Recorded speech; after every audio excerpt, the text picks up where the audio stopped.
We need everything in this neighborhood. All hands on deck. It's a real housing crisis. Eviction crisis, deportation crisis, we have the public health crisis. It's a neighborhood that's been in crisis for some time now, so anything that we can do, I think, is important.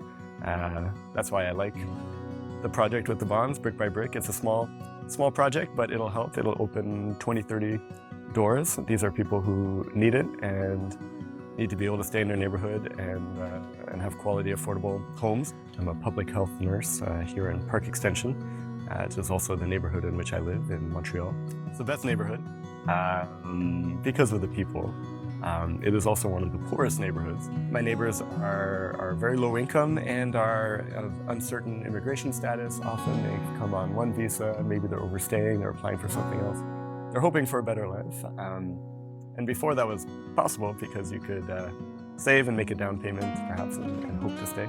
But now they're just spending 60, 70, 80% of their take-home income on rent. And it's leading to some really terrible situations and abuses in the neighborhood. So we need to socialize the housing stock and get it out of the hands of the private sector, which is looking just to maximize their profit.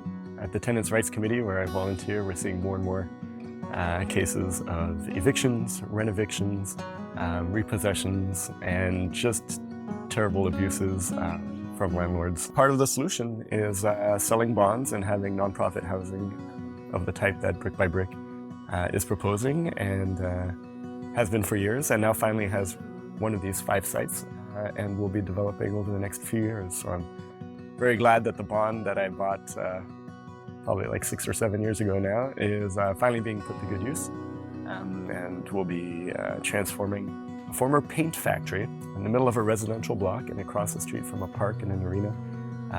So it closed and it's contaminated and clearly was going to become residential. Would have become condos probably, but now will become low-cost, nonprofit housing for people from the neighborhood who really need it.